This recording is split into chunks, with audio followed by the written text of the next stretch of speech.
Súmerse, haga la claqueta, por favor. Bueno, entonces, esto es Presunto Podcast, toma única con Andrés y con Andrés. Yo no sé si esto es como un evento que ha estado esperando toda Latinoamérica unida o que a nadie le interesa que nos entrevistemos nosotros, Presunto aquí, todo lo rico, y pues con Andrés Salazar, nuestro segundo invitado a las presuntas charlas con invitados reales. Bien. ¿Qué más? Bien, todo bien, ¿usted? ¿Cómo va todo? Un honor para mí estar acá, sentado al frente suyo. Oiga, yo desde que supe de su existencia como pública me interesó mucho usted porque se puso @mienten las mentiras. Yo sé que es, digamos, Sí, todos sabemos qué es, pero ¿qué pasó ahí? Pues vea, yo llegué tarde a Instagram, llegué como en el 2000, ¿qué fue eso? 17 más o menos.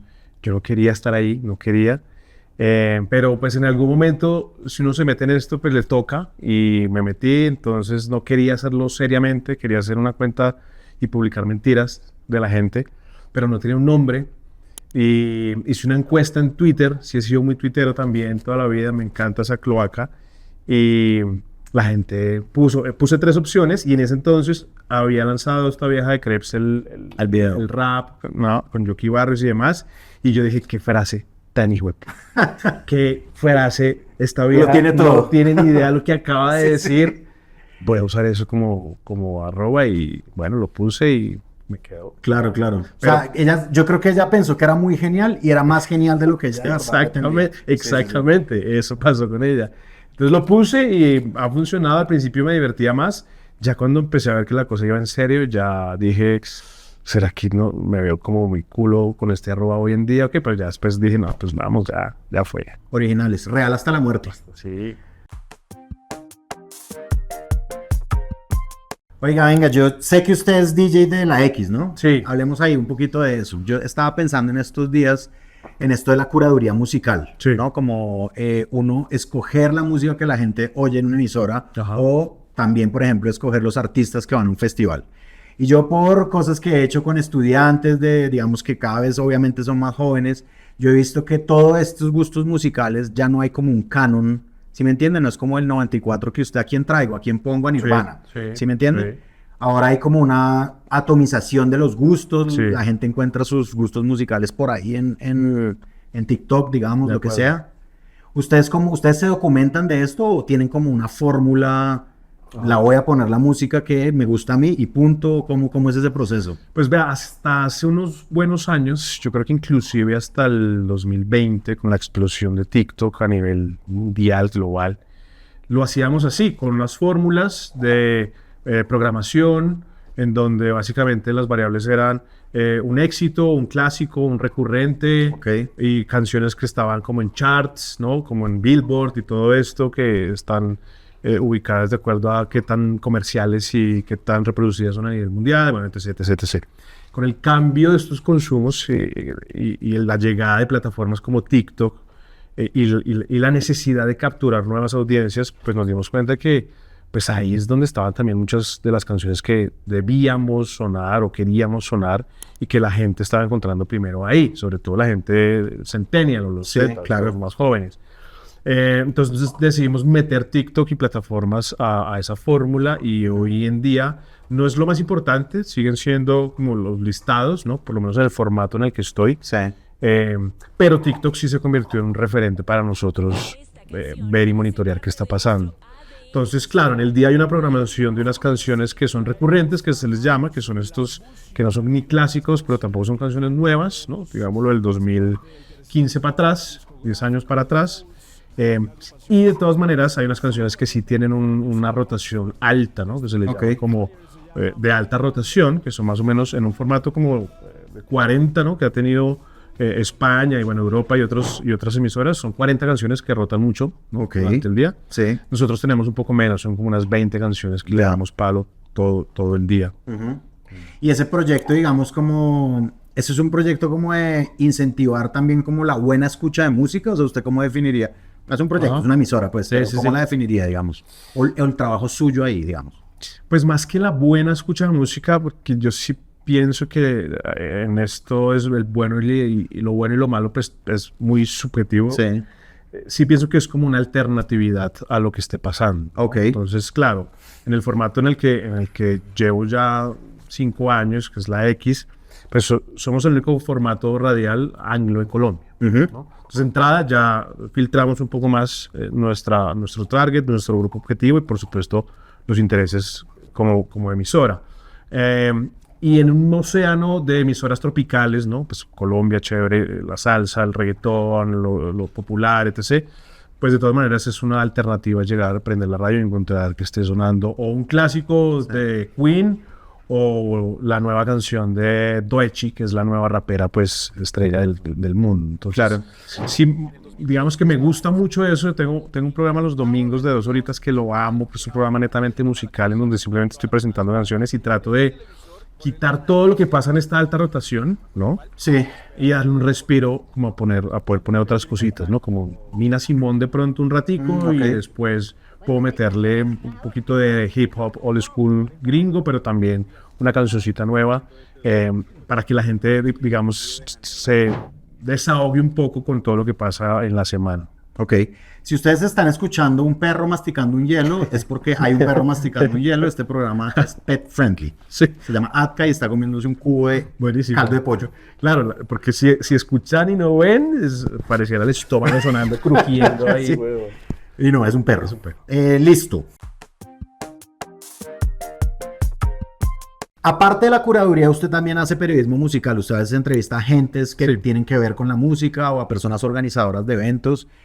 ¿Usted siente que hay algún tipo de vacío en el periodismo musical en Colombia? Digamos como, yo no sé, digamos como cuando pasó lo de Shakira, se cayó la tarima de Shakira en Medellín. Ajá. Yo vi que eso duró un poco en cubrirse, se Ya. demoró un poquito en cubrirse.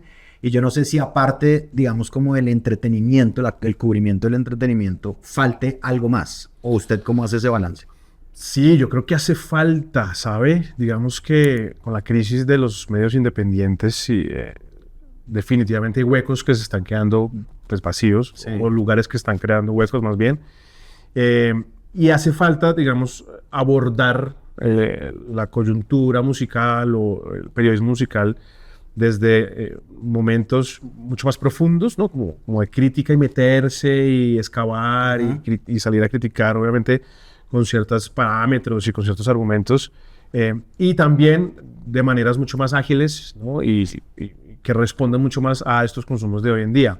Claro, uno podría pensar que los medios están siendo relegados por influenciadores o personalidades de redes o periodistas musicales digitales. Sí, ahorita, por ejemplo, usaron Shock, ¿no? Pero un medio. Por ejemplo. Sí, sí, sí. Entonces, claro, y eso fue un tambaleo para muchos que estamos ahí como en el mismo juego y decíamos, puta, definitivamente hay una crisis, pero ¿qué es? Por falta de atención, por falta de recursos, porque definitivamente los formatos tradicionales se están quedando atrás. Entonces, ¿qué toca hacer? Toca convertirse en una persona y que hacer cosas para llamar la atención. Y bueno, los modelos, yo sí todavía no encuentro, no me encuentro mucho ahí cuando estoy buscando informarme, ¿no? Encuentro gente que está haciendo cosas, pero eso es como, les voy a contar cómo llegar a el Campín y estas son las entradas, y el artista va a traer tal escenario. Yo digo, no, pues esto no es periodismo musical, esto es aquí, me están dando unos datos importantes. Periodismo de servicio. Exactamente, que está bien, ¿no? Muy Y que bien, la gente sí. lo agradece y está muy chévere, son esfuerzos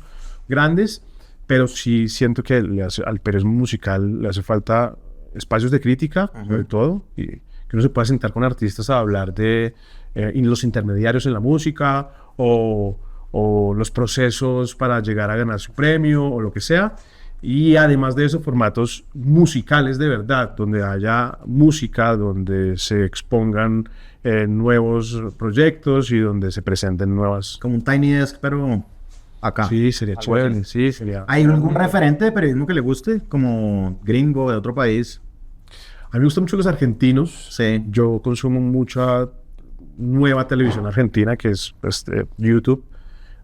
Un formato, un lugar que se llama Olga, que es un grupo de gente haciendo cosas en streaming, ¿no? Como que streamean todo el día, tienen 4 shows en el día, 2 en la mañana, 2 en la tarde, una mesa con 4 personas desarrollando temas, y en medio de eso pasan actos musicales, desde el de la esquina que es músico y quiere hacer una audición, hasta, bueno, alguien muy grande como Fito Páez que estaba allá. Esos formatos, los argentinos son muy buenos haciendo ese tipo de cosas. Sí, son muy buenos en general, En entreteniendo. general. Sí, Y sí, hay sí. unas cosas que hacen también. El Museo de Arte Moderno de Buenos Aires hace una cosa también muy chévere, que son intervenciones musicales en exposiciones. Entonces de repente invitan a usted, señálemelo, a hacer una canción y le ponen una atmósfera según la exposición que haya. Entonces me parece como chévere.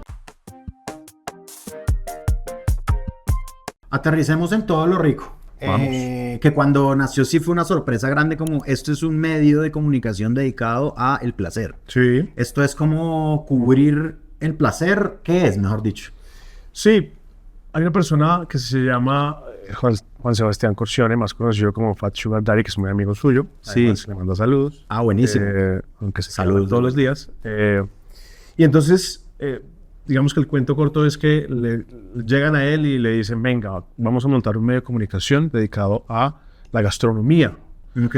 Eso fue en pandemia, plena pandemia. Entonces un loco ecuatoriano montando un medio en plena pandemia en Colombia, digital. Sí. Es como este man está loco, pero bueno, el man quería. Y le dicen, llámese a alguien que le ayude, que sepa medios, que haya trabajado ahí, que tenga experiencia, que le guste la comida. Entonces Fat me llama, me dice, marica, están montando un medio, me llamaron a mí, quieren que lo montemos de cero. Se le mide hacer mi secuaz, yo, hágale, ¿qué hay que hacer? Yo estaba solamente con la emisora en 2020, relajadísimo, pero también con ganas de hacer muchas cosas más. Claro. Es que yo creo que pandemia además despertó un poquito una venita de, bueno, ¿qué hago? Total, ¿Qué hago? ¿Qué hago? Total, Sí, sí, eso sí. fue fundamental. Y desde el minuto cero, página en blanco, reunión número 0, pues nos sentamos a montarlo con la idea no solamente de hablar de comida, porque en ese momento estaban pasando muchas cosas con la comida en redes. Entonces, foodies, críticos gastronómicos, periodistas de comida. Sí, la torta de banano. Exactamente, haciendo recetas, con muy buen auge, mucha explosión de eso. En números, dijimos, marica, nosotros no somos chefs, no somos críticos gastronómicos, no somos periodistas de comida, marica.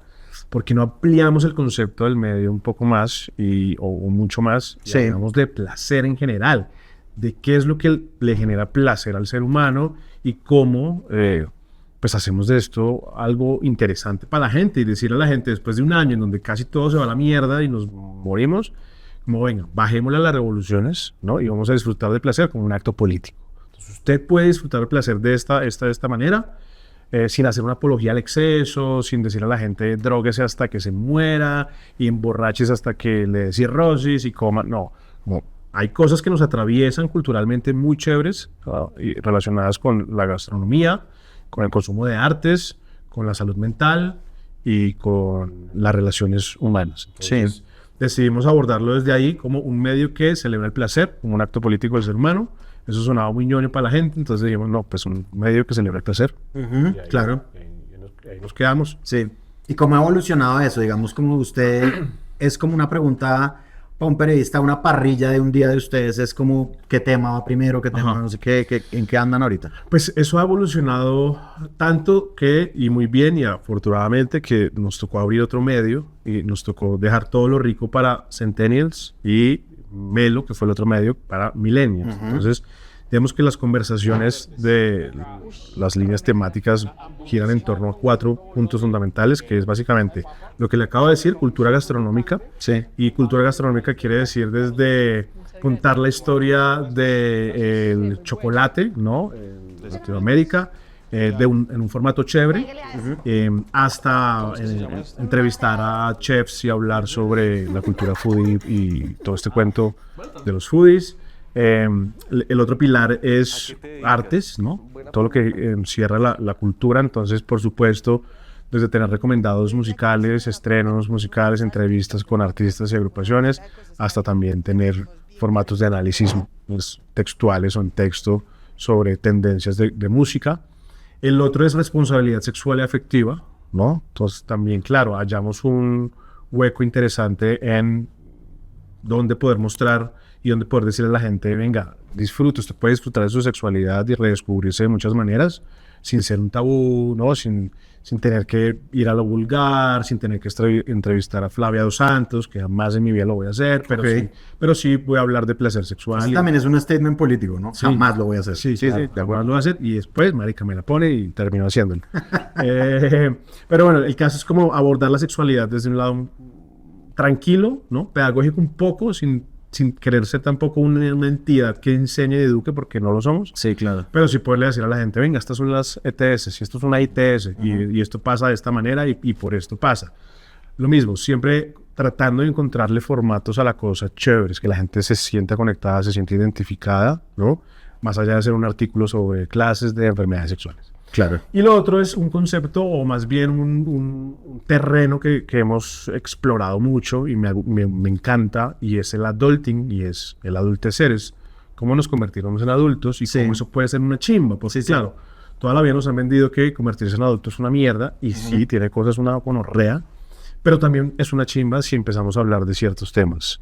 Desde educación financiera hasta, no sé, cómo carajos me voy a vivir con mi pareja por primera vez y qué significa, qué conversaciones hay que tener en torno a eso. Sí. Entonces, digamos que... Digamos, como por ejemplo ese tema es como establecer unas reglas, ustedes lo conversan con otras personas. Lo conversamos con otras personas. Ok, entonces, de cómo es el acto de adultecer. Exacto. Sí, sí. Yo empecé haciendo el podcast con especialistas, entonces tenía un sociólogo, una psicóloga y tal, y abordábamos conversaciones con un par de personajes más del entretenimiento o de la academia o de la vida pública, etc., y digamos que argumentados bajo de ellos, digamos, avalados con los especialistas, pues abordábamos las conversaciones.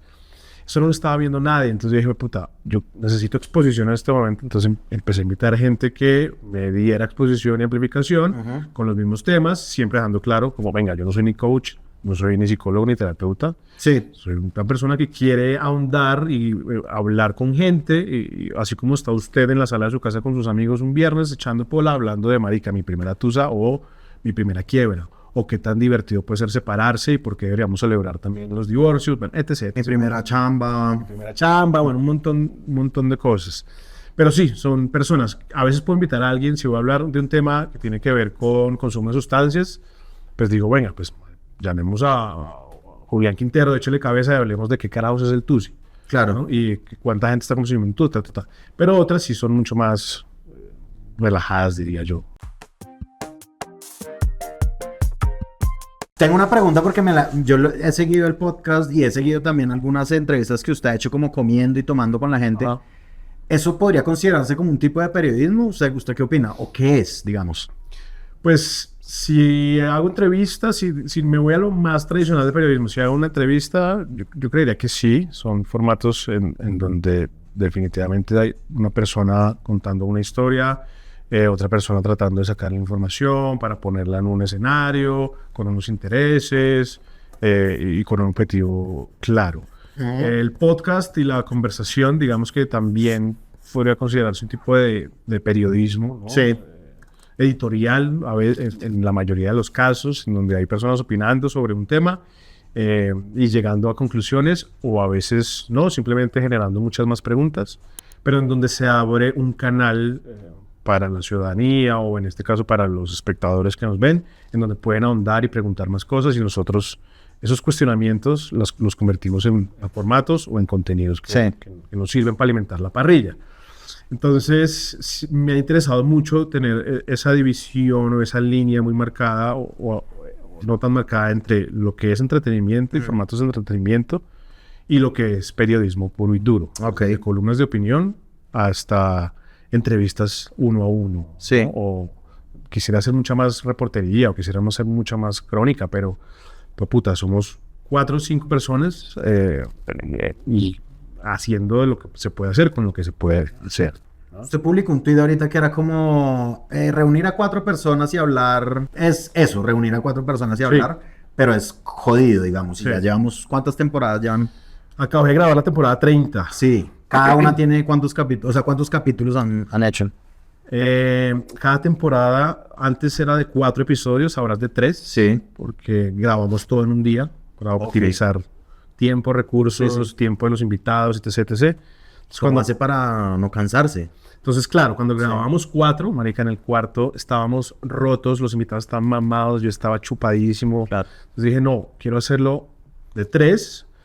En cada temporada, digamos que los cierres de temporada son episodios, un episodio solo especial. Entonces he hecho fotógrafos, he hecho chefs, he hecho emprendedores, quiero hacer uno con académicos, bueno, Entonces ya completo los 4 de la temporada. Los 3 en el día todavía relajado, como que la gente llega bien, trata de hacer la cosa amena, como que igual estamos ahí también parchando, el estudio es chévere, la energía es bonita y hay tiempos de descanso, entonces no es tan grave como cuando grabamos 4. Pero sí, vamos ya a más de 120 capítulos. ¿Y usted por qué dijo eso? ¿Por qué le dio por hacer ese tweet de decir, pueden decir que es fácil, pero es jodido igual reunirse, hablar? ¿Por qué puso ese tweet? Porque últimamente he visto muchas, bueno, no muchas, no voy a inventar, pero sí he visto personas tratando de invalidar un poco el trabajo de los que estamos aquí con los micrófonos, con las cámaras, con los celulares, con las luces, casi que cargando los trípodes y montando la vaina, y es como, creo que no tienes idea de lo que significa, ¿no? Así tu formato sea hablar de sexo con mujeres de más de 50 años o menopáusicas, o sea tu formato hablar de análisis de medios, coyuntura, crítica periodística, sea el formato que sea, pues, son esfuerzos que se hacen para que la gente se entretenga, se acompañe en muchos casos y también pues se cuestione, ¿no? En otros. Es un servicio, ¿no? A la gente, casi que se convierte en una cosa que uno hace pues por amor al arte, porque hasta este momento el tema de la monetización y todo lo que tiene que ver con la industrialización del podcast, sobre todo en un país como Colombia, pues todavía está en una zona muy gris. Pero sí he visto gente criticando desde la distancia y la barrera, pues, este oficio, me parece un oficio maravilloso además y súper retador.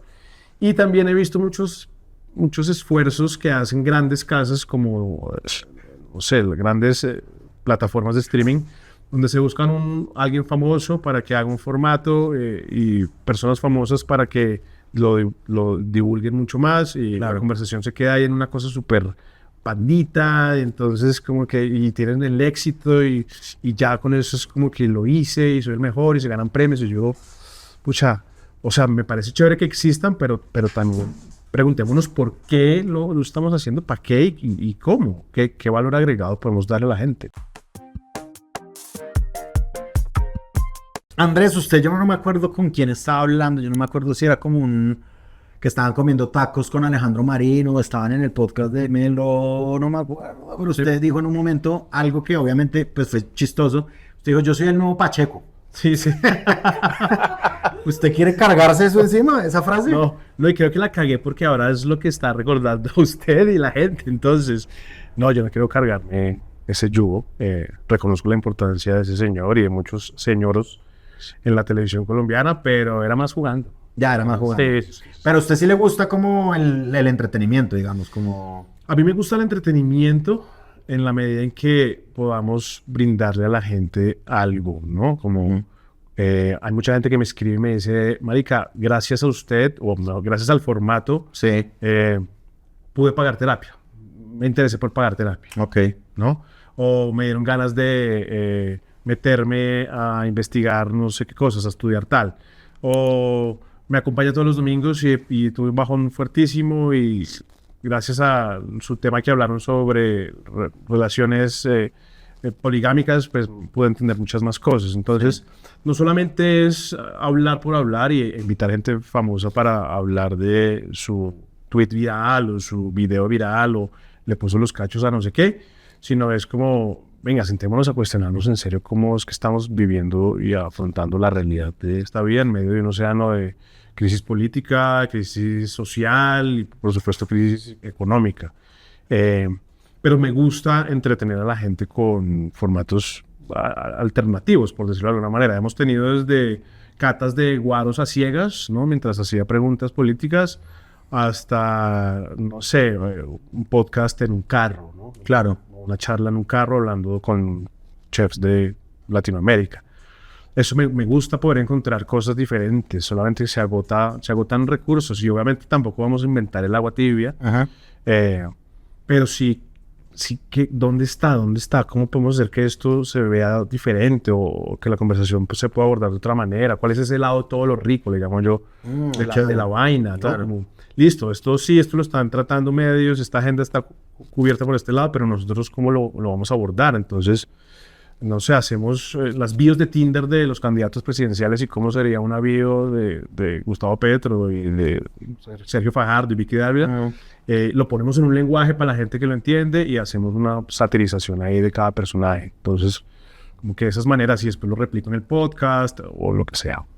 Esa palabra que usted dijo ahorita, ¿no? La crisis social, la crisis política, yo creo que en Colombia hay una cosa muy particular y es esta sensación de crisis eterna, ¿no? Como el otro día una periodista, Laura Ardila Larrieta, publicó en su Twitter una portada de cuando ella entró a trabajar al Espectador. Ella ya no trabaja en el Espectador, pero puso la portada, como esta fue la primera edición en la que yo trabajé cuando volvió a diario El Espectador. Y la portada era muy curiosa porque primero se llamaba El Camino es el Centro y salían Antanas Mocus, o bueno, algo con el centro. Y salían Antanas Mocus, Fajardo, Petro y no me acuerdo quién más. Y decía como que están dialogando entre ellos para tratar de solucionar la crisis. Y yo decía, jueputa, crisis eterna, ¿no? Como Jaime Garzón una vez también hablaba como ficticiamente con Gaviria en uno de sus personajes y decía, no, pues todo bien, presidente, excepto por la crisis. Sí, esa es una palabra que nos atraviesa. Sí, que nos pega durísimo a los colombianos, o sea, permanente. Sí. Y hay como, tal vez no sé si haya como un afán de, pues no solucionarla, sino porque, digamos, también esta cosa de que siempre haya es como, tal vez ese es nuestro estado, pero sí mostremos otras cosas, otros lados, ¿no? Como, ¿cómo ve eso usted? Eso me lo he cuestionado, ¿sabe? Porque a veces digo, puta, hay guerra, ¿no? En diferentes partes del mundo, incluido, pues, por supuesto, nuestro país. Hay violencias, ¿no? Hay misoginia, hay un montón de cosas que todo el día estamos viendo y estamos bombardeados de eso en Twitter y en redes, y es como, ¿qué debería hacer yo a la gente? ¿Seguir mostrando esto de otras maneras o voltearles la mirada a otro lado para que descansen un poco de eso y mañana a las 8 de la mañana cuando abran Twitter otra vez, pues se enfrenten a la realidad o escuchen la emisora o lo que sea? Y definitivamente sí prefiero ser una alternativa a eso que está pasando, sin decir que ahí no podamos hablar de lo que pasa. Entonces, por ejemplo, hubo un tema que hablamos una vez sobre si uno debía o no cargarse con las culpas y las causas sociales. Entonces, lo que estaba pasando, ¿no? En Gaza, que por supuesto ha sido muy terrorífico, tal, y eso desde ahí asumía la actitud del día, ¿no? Y como, claro, no, y en un momento eso era un bombardeo de imágenes y de videos permanente, ¿no? Como si usted ponía juicioso con eso, 24/7. Pues. Y uno resultaba chupado, uno resultaba triste, deprimido, y es como, no, marica, no decidamos, o por lo menos en el grupo de personas en el que estábamos hablando, un par de ellas decían, yo ya decidí no seguirme, no como cargando las causas. Por supuesto que hay cosas que están muy mal, por supuesto que haré activismo desde donde lo pueda hacer, y cuestionaré, pero yo sí necesito respiro, sí necesito otro tipo de información, ¿no? Para nutrirme en el día, o si no, pues, marica, me voy a volver gris. Entonces, sí me lo he cuestionado, no quiero ser un velo para la gente, no quiero ser un polarizador ahí de cosas.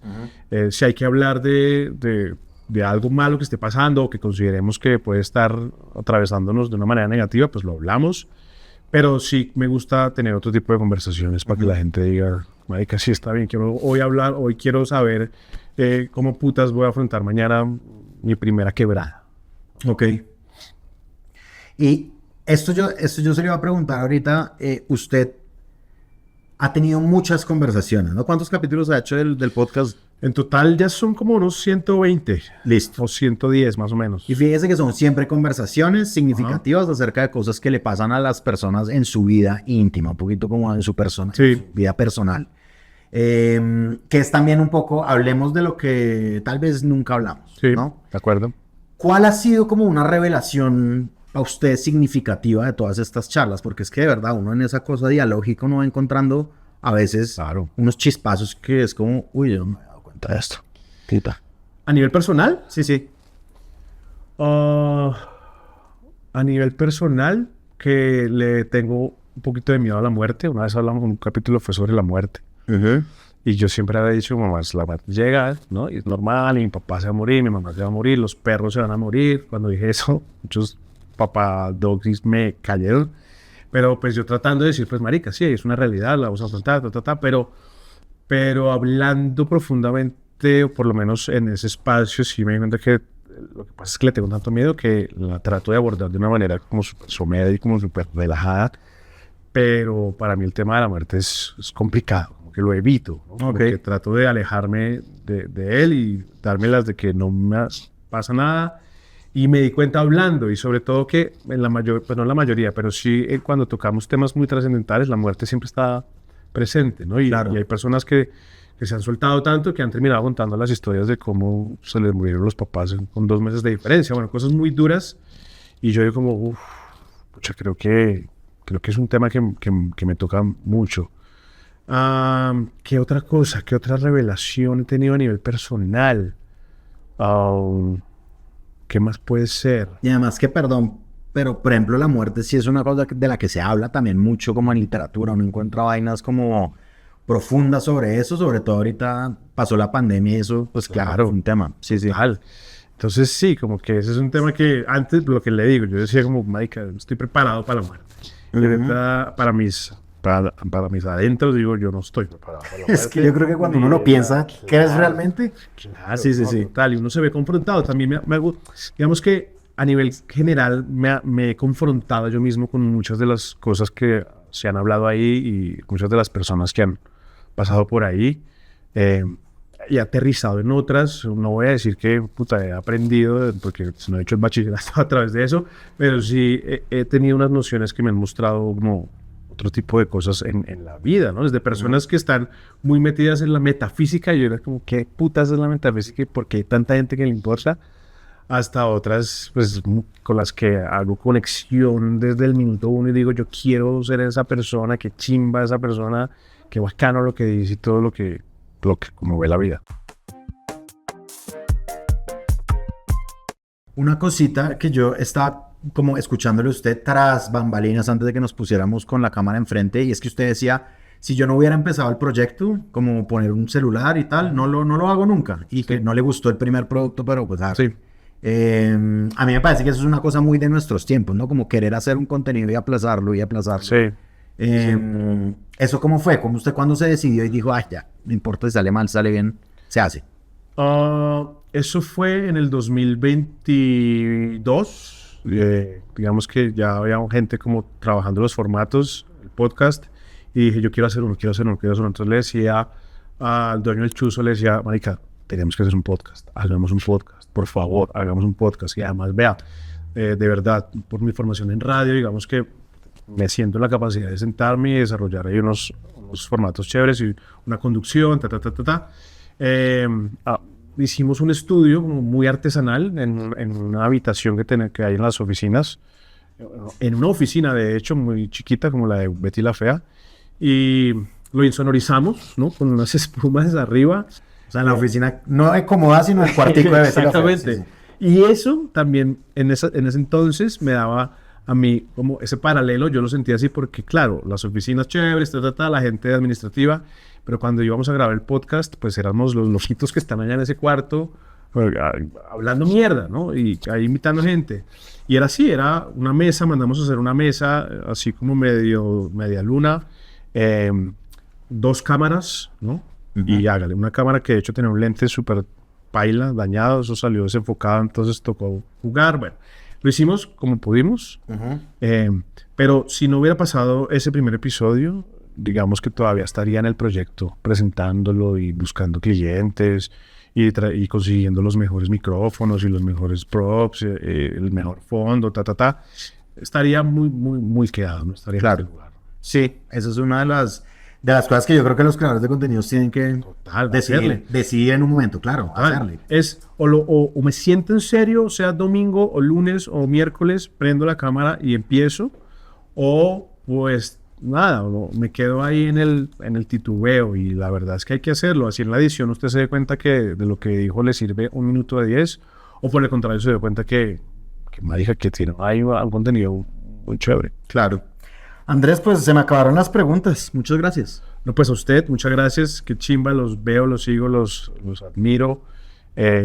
Cada uno por aparte, digamos que también uno en esto se da cuenta de quién está haciendo cosas y qué cosas tan chéveres, así que pues la labor que ustedes hacen es una putería, ¿no? Que me dedica a perseguir a los medios en el bueno y mal sentido de la palabra, me parece una chimba, sobre todo para eso, para que la gente no coma tanto cuento, claro. Y en un mundo en donde ya uno no sabe qué es verdad y qué no, entonces es muy loco enfrentarse a medios oficiales diciendo una cosa que no es cierta o personalidades oficiales publicando fotos falsas.